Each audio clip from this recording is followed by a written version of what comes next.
Welcome back. अब हमारे साथ केडियानॉमिक्स के फाउंडर सुशील केडिया जुड़ गए हैं। उनसे बात करते हैं और जानते हैं किन स्टॉक्स पर इस समय दाम लगा रहे हैं और इंडेक्स पर क्या व्यू है। Sushil ji, good morning.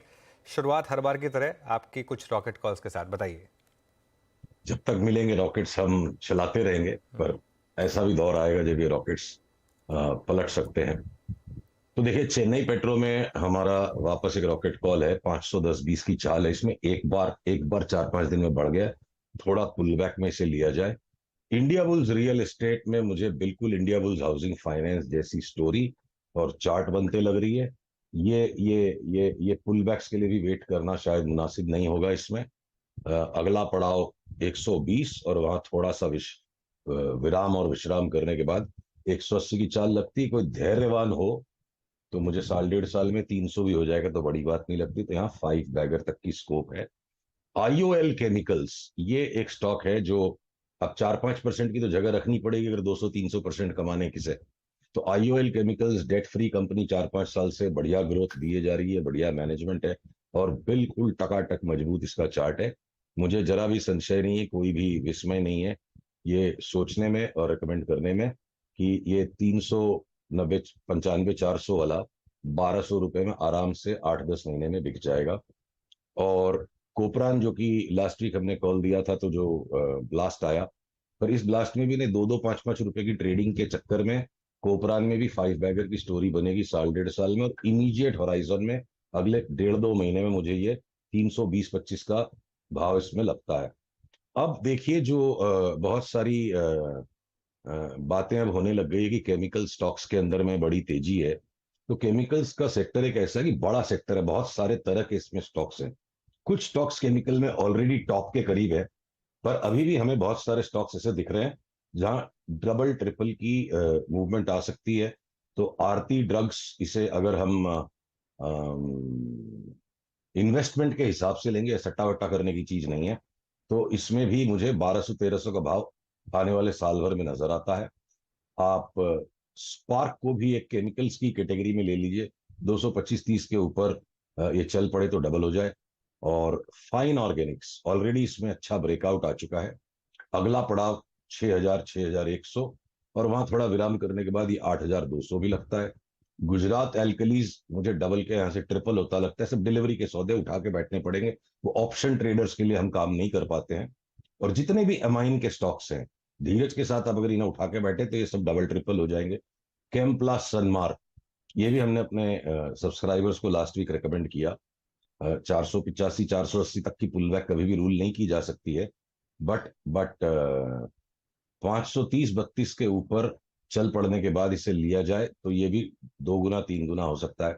दीपक फर्टिलाइजर हालांकि केमिकल्स में नहीं है, पर हमारी इस रिकमेंडेशन लिस्ट में है। 590 के ऊपर चल पड़े तो ये 1100 का मूव आएगा। लक्ष्मी ऑर्गेनिक्स, ये डबलर दिखता है मुझे। 275-80 के ऊपर चलते ही 600 की चाल। और और कैमलिन में जैसे अभी बाई आ गया है, आज का जब भी ट्रिगर हो गया। कैमलिन हमारा एक पुराना रिकमेंडेशन है सब्सक्राइबर्स को। और ये 250 पहला पड़ाव और फिर उसके बाद हम फैसला करेंगे 300 तक। रेडिको खैतान एक आप अल्कोहलिक बेवरेजेस में देख सकते हो, इसमें भी आज एक रिवर्सल और ब्रेकआउट आ गया। और 1200 के स्टॉप लॉस से कोई इसको डिलीवरी उठाए तो हमें 1650 तक की चाल दिखती है। ओके, तो चेन्नई पेट्रो, ये India Bulls real estate, IOL chemicals, Aarti drugs, spark, fine organic, Gujarat alkalies, Radico, कैम्प्लास, दीपक फर्टिलाइजर्स, लक्ष्मी ऑर्गेनिक और कैमलिन। 10 स्टॉक दे दिए सुशील ने आज तो कैश मार्केट से। सुशील जी, कोई एफएनओ का स्टॉक नहीं समझ में आ रहा है क्या? ऑप्शंस नहीं, लेकिन एटलीस्ट फ्यूचर्स में हो कोई? नहीं, एफ एंड ओ में अब दोनों तरफा अपॉर्चुनिटीज हैं अच्छी। देखिए, पहले जरा सी इंडेक्स को बीच में इसमें ले लेते हैं। मुझे बैंक निफ्टी के अंदर अगले पूरे महीने भर 45,500 600 और नीचे 43,500, मुझे लगता है ये ट्रेडिंग रेंज में 2 बार 3 बार ये ऊपर नीचे के भाव आ सकते हैं। थोड़ा सा हायर हाई बनेगा, गांव दुनिया चढ़ेगी कि लॉन्ग कर ले, पिछला टॉप टूट गया, ये दे मारेंगे नीचे वापस, फिर नया लो बनेगा, वहां लोग शॉर्ट करेंगे। एक्सपैंडिंग कोनिकल फॉर्मेशन है, दोनों साइड सौदे कटेंगे, तो रेंज को ट्रेड करना है। और with in bank Nifty, HDFC bank जो बिल्कुल घटता ही चला गया, अब उसमें एक 4-5% की उछाल शुरू हो गई है। वही बैंक निफ्टी को ऊपर की ताकत देगी। और सस्टेन्ड ट्रेंड अगर कहीं बन सकता है बैंक्स में, तो कोटक महिंद्रा दिखता है। बाकी axis bank, IndusInd bank, federal bank, ये सारे के सारे मतलब अब चपेट में लेने के लिए तैयार है। बैंक निफ्टी में मैं या तो बैंक निफ्टी ट्रेड करूंगा या कोटक महिंद्रा में एक सस्टेन्ड अप ट्रेंड को खेलेंगे कि 2030 अगला पड़ा, वो टूट गया तो 2300। एचडीएफसी बैंक में छोटा सा उछाल है, बाकी सारे बैंक चपेट में लेने को तैयार है बैंक निफ्टी में से। बैंकों के बैंक निफ्टी के बाहर अगर मैं देखना चाहूं तो करूर वैश्य बैंक में 25% की चाल अभी नजर आती है। अब लौटते हैं निफ्टी की तरफ। तो निफ्टी में भी अगर मैं आपको स्क्रीन पे चार्ट दिखाऊं तो शायद ये बात ज्यादा स्पष्ट हो पाएगी। आई होप आपके पीसीआर ने चार्ट को जोड़ा हुआ है। 15 मिनट की चार्ट है बैंक निफ्टी फ्यूचर्स की। तो ये जो डाउन ट्रेंड लाइन चली आ रही है करीब करीब 19,574 है, समझ लो 19,600 तक, और फिर ये वापस 19,100 तक। तो निफ्टी के अंदर में जगह लिमिटेड है। तो 5-10 स्टॉक जोर से बढ़ जाएंगे, 15-20 घट जाएंगे। डॉक्टर रेड्डीज हम शॉर्ट करेंगे।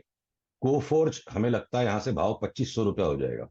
जिसको जिसको लेना था 7,000 करोड़ की बाइंग एग्जॉस्ट हो गई, और उसके बावजूद भाव यही है।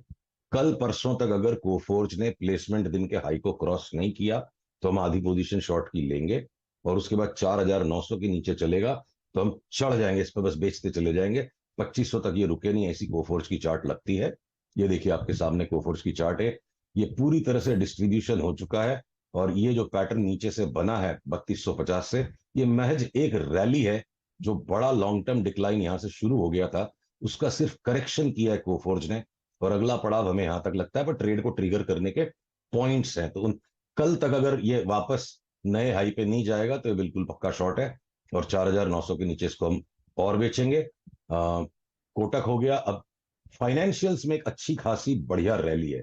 बजाज फाइनेंस और बजाज फिनसर्व, जिनपे हमारी चार्ट रीडिंग के अनुसार अगले 5 साल में न्यू हाई नहीं आएगा, बट फिलहाल एक बार अगर दोनों में 20-20% की रैली है तो हम उस रैली को ऑलरेडी खेल रहे हैं, और और भी सौदे को हम आगे बढ़ाएंगे। और एनबीएफसीज में चोलामंडलम इन्वेस्टमेंट का जो फ्यूचर्स है, ये 1,020 पे हमारे सब्सक्राइबर्स को हमने लॉन्ग कराया था, और आज सवेरे हमने उनको रिकमेंडेशन किया कि ये डाउन ट्रेंड लाइन अगर 1100 के ऊपर चला जाता है पोजीशन को डबल करेंगे, हम 1400 तक इसको खेलेंगे। तो 3-4 एनबीएफसी आपकी हो गई। हिंदुस्तान लीवर और टाटा कंज्यूमर बहुत बढ़िया सौदे हैं। देखो आप इसकी भी चार्ट खोलते हैं। ये देखिए 2900 तक की चाल हिंदुस्तान लीवर में स्टार्ट हो चुकी है। ये जो नीचे यहां से लो बना था 2490 का, और अब एक हायर बॉटम करीब करीब ये बनाने को तैयार है। जिस दिन भी ये लास्ट 4 दिन के हाइस की लाइन को तोड़ेगा हम इस ट्रेड को डबल करेंगे और 2900 तक खेलेंगे। और टाटा कंज्यूमर में अभी भी बहुत बड़ी चाल ऊपर की है। ये देखिए इसकी चार्ट आपके सामने आ गई। ये टाटा कंज्यूमर की चार्ट कैश की खुल गई है। मैं फ्यूचर्स पे आप एडजस्ट कर लेना। ये जब ये ट्रेंड लाइन को तोड़ देगा, कैश में 848 से फ्यूचर्स में 850 करीब होगा, तो मुझे इसका भाव 1100 तक जाते लगता है। तो दो बढ़िया एफएमसीजी के स्टॉक, 4 आपकी एनबीएफसी, एक कोटक महिंद्रा बैंक हो गया, और इन्फोसिस को हम किसी भी दिन शॉर्ट करने के इंतजार में, कोफोर्ज को शॉर्ट करेंगे, टीसीएस को शॉर्ट करेंगे, तो हो गए 11-12 ट्रेड्स एफ एंड ओ में भी। ओके, 11-12 हो गए सुशील जी। यहाँ पे दो और ले लूँ आपसे। रियल 3-4 स्टेट ले लीजिए। स्पेस में डीएलएफ और ओबरा रियल्टी, गोदरेज प्रॉपर्टीज, इन पर आपका व्यू क्या है?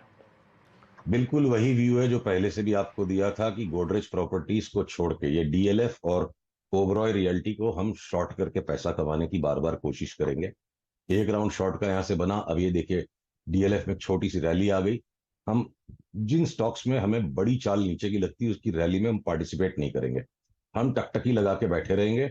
अगर ये लाल लकीर टूटेगी तो हम शॉर्ट करेंगे, नहीं टूटेगी, ये ऊपर चली भी जाएगी तो मैंने तो कभी भी किसी ट्विटर पे या संसार में किसी को भी नहीं बोला कि भगवान विष्णु की कोई मेरे पे विशेष कृपा है और हर एक स्टॉक पे हर एक चाल को मैं पकड़ सकूंगा। ये हमारा निर्णय, हमको इनकी रैली में पार्टिसिपेट नहीं करना है। लाल लकीर टूट जाएगी, डाउन ट्रेंड आएगा तो हम बेचेंगे।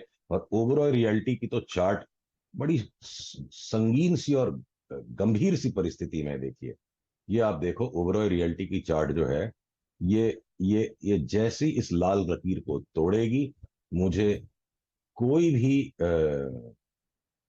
शर्म संकोच नहीं रहेगी कि मैं 700 तक की मंदी के लिए इसको शॉर्ट करूं। तो 1100 का स्टॉक 700 हो जाए तो बहुत मोटा पैसा है। इंडिविजुअल रियल एस्टेट स्टॉक्स की स्टोरी बिल्कुल अलग है। और गॉडरेज प्रॉपर्टीज देखिए वैसे फ्यूचर्स में है, पर इसको फ्यूचर्स में खड़ा रख पाना सौदा बहुत कठिन होता है। और हाँ, अब जब इसकी ये एक चाल ऊपर की पूरी हो गई, 1 2 3 4 5 वेव, अब हमें गॉडरेज प्रॉपर्टीज भी यहाँ से लगता है, हाँ गॉडरेज प्रॉपर्टीज भी 1600 का 800 हो जाएगा।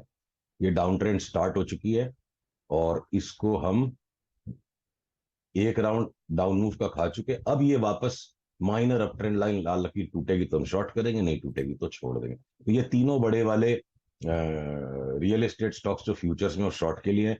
पर आप सनटेक रियल्टी या आपका इंडिया बुल्स रियल एस्टेट, छोटे वाले स्टॉक्स हम डिलीवरी उठा के बैठेंगे, सामने हेज करने के लिए बड़े स्टॉक्स को बेचेंगे। ओके, ठीक है। अच्छा, कोई बैंक्स में कोई स्टॉक आपके रिकमेंडेशन पर या रेडार पर हो इस समय, सुशील? मैंने तो सारे बैंक्स की आपको गिनती करवा दी कि कोटक महिंद्रा सबसे सेफ है।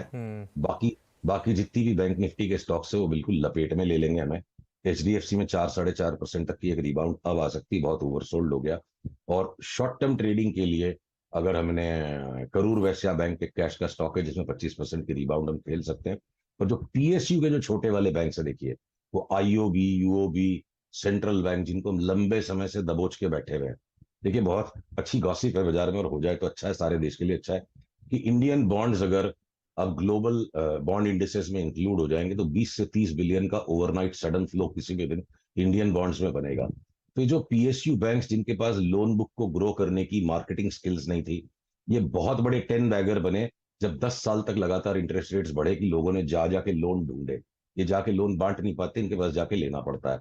और हमारी थीसिस पिछले 1.5 साल से ये सारे अनग्लैमरस पीएसयू बैंक स्टॉक्स में जो वैल्यू गैप है, वैल्यूएशन गैप है between private and public sector banks, ये नैरो डाउन होते जाएगा। तो लगातार देखिए बढ़ते जा रहे हैं। और अब इनमें अगर आपने सामने 20-30 बिलियन ये अगर बॉन्ड्स में भी अगर इंडिया में फ्लो आता है और ग्लोबल इंडिसेस में हम इंक्लूड हो जाते हैं, तो ये सारे के सारे जो छोटे वाले पीएसयू बैंक है, ये एसएलआर बुक पे ओवर इन्वेस्टेड, इनको पता ही नहीं अपने पैसे कहाँ लगाए, लोन देना नहीं जानते। तो इनको परिस्थितियों के कारण लाभ हो जाएगा। प्राइवेट सेक्टर बैंक्स परिस्थितियों को उत्पन्न करते थे लाभ के लिए, और यहाँ परिस्थितियां पीएसयू बैंक्स के फेवर में है। तो मैं सेंट्रल बैंक, आईओबी, यूओबी, इनको बेचूंगा ही नहीं। अभी भी मेरे को डबल ट्रिपल होते दिखते हैं यहाँ से। सुशील जी, बहुत बहुत शुक्रिया आज हमारे साथ जुड़ने के लिए, और ये सारे स्टॉक्स जो आज आपने करीब 15 से 20 स्टॉक्स के लिस्ट हमको दी, उस पर बात करने के लिए थैंक यू सो मच। चलिए फिर अब इस शो को यहीं समाप्त करते